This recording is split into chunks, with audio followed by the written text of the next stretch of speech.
You ever walk into a grocery store thinking it'll just be you, your list, and maybe some bad 80s rock on the speakers and walk out with a story that feels like it belongs in a courtroom, not a produce aisle? Yeah, that's exactly what happened to me the day I ran headlong into the self-appointed president of Karenville. No, not a real town, a real woman in her late 50s with a haircut so stiff you'd think it could hold a bylaw meeting on its own. I swear she nearly declared martial law over a can of tomato soup. Let me back up a second. I'm just minding my business, pushing my cart through the produce, humming along to Don't Stop Believin'. Feeling like this is the one errand that might actually go my way. Therapy for the soul, you know. Except it lasted all of about 12 seconds. Suddenly there's this gasp behind me, sharp enough to split an apple in half. I turn around and there she is, Karen President herself, glaring at me like I just tried to unionize the oranges. She points at my cart real official-like and says, "You can't buy those." At first I laugh because come on, what? But she doubles down. "Those apples are mine. I always buy them on Wednesdays. This is my grocery day." I'm standing there halfway between polite and dumbfounded, holding the apples like I'm about to be drafted into a neighborhood war. Now look, I'm all for neighborly manners, but I'm not about to hand over my groceries like I owe tribute to the queen of produce. I tell her no calm as I can, thinking maybe she's joking or mixed up. Nope. She starts this whole speech about how she's the de facto leader of the store on account of having shopped here for 20 years.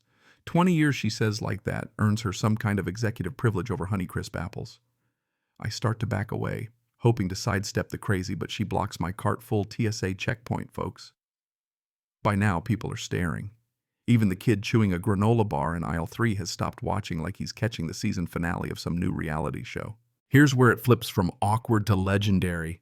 She snatches the apples out of my cart, like straight up just grabs them and starts marching toward customer service, holding them high like she just uncovered state secrets. You could feel the air in the store change. The music faded, the buzz of the fluorescent lights got louder, and I swear even the produce mist stopped spraying. I follow her because at this point, I need to see how this ends. The crowd's moving too drawn by the promise of something going down that'll get retold for months. She slams those apples down at the counter so hard the poor kid behind it nearly jumps out of his apron. "These were stolen from my cart," she declares. The employee, bless his heart, tries to keep up. "Ma'am, I thought you just came in." She rolls right over him. "I always come in on Wednesdays, like that clears anything up. So naturally, anything I intend to purchase belongs to me." And this individual, now she's pointing at me like I'm on trial for apple theft, illegally took them. I just hold my hands up, palms out, and say I picked them off the display, same as everyone else. She's not hearing it. She demands the teen enforced store policy. What policy? The kid squeaks. The policy that regular customers have priority.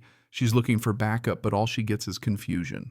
At that exact moment, the manager arrives, this guy with a look on his face that says he's seen it all and none of it was good. "What's going on here?" he asks.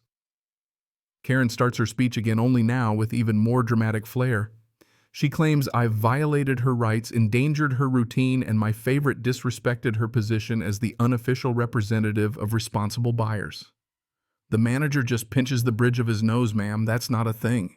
She gasps like he just ripped up the Constitution. Now the apples are sitting on the counter like evidence in a petty theft case. The manager gently slides them back toward me. "You're free to take your groceries," he says.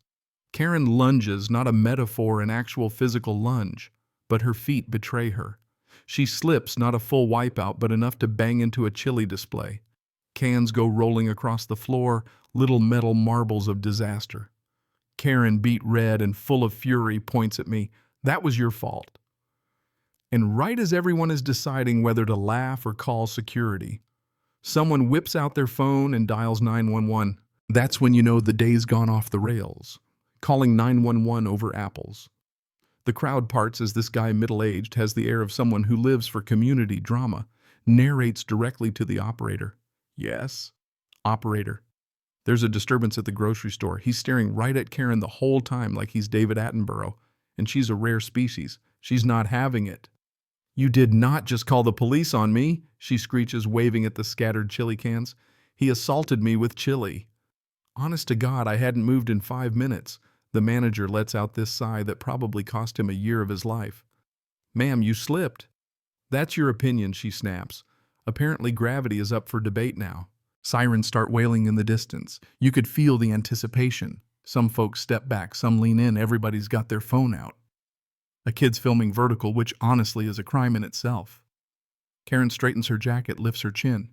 Good. The police will settle this. I will not be disrespected in my own grocery store. Manager mumbles. It's not your store, but you can tell he's done arguing. And then in walk 2 officers. Everybody goes quiet except Karen, who's ready for her Oscar. Officers. I am the victim here, she declares, pointing at me like she's busting a cartel. This individual stole my groceries, tried to trip me, and nearly caused my death. One officer gives me the side eye. Did you try to trip her? I shake my head. I was just trying to buy apples. They asked the manager for security footage. Karen tries to protest. You have my testimony, but they play it anyway. It's all there. Karen grabs the apples, lunges, slips, wipes out the chili display. I'm standing there like I'm on the Discovery Channel. The officers turn back to her. Ma'am, it's a live feed. Her face goes through a year's worth of emotions in about 3 seconds: shock, denial, indignation, panic, and maybe just a little fear. Then twist time, she bolts. Full sprint through produce past the onions toward the exit. Shoppers scatter carts, rattle. A sample worker ducks for cover. The place turns into a chaos parade. I follow at a safe distance, part curiosity, part self-preservation, because at this rate she's liable to blame me for a global fruit shortage. She hits the automatic doors, nearly runs over a line of shopping carts being brought in by a poor kid who just wanted an after-school job. Out of my way, she barks. But before she can hit the parking lot, an officer intercepts her. Ma'am, please stop running, she screams. I am a victim, which by now has lost all meaning. The second officer steps in, tries to calm her down. She launches into this rant, words flying out faster than a blender, with the lid off, accusing everyone of conspiring, quoting her imaginary title of Karen President, even tries to declare the parking lot a sovereign zone. Shoppers just stand around, nobody sure whether to call for help or grab popcorn. She tries one last escape, bolts for the street, trips over nothing but her own indignation down. She goes, arms flailing, purse flying, letting out a dramatic no worthy of daytime TV. The officers help her up. She's still shouting about tyranny and oppression. They cuff her, gentle but firm. Someone in the crowd actually claps. The rest of us, we're just glad we can finally buy groceries in peace. Karen shouts, this isn't over.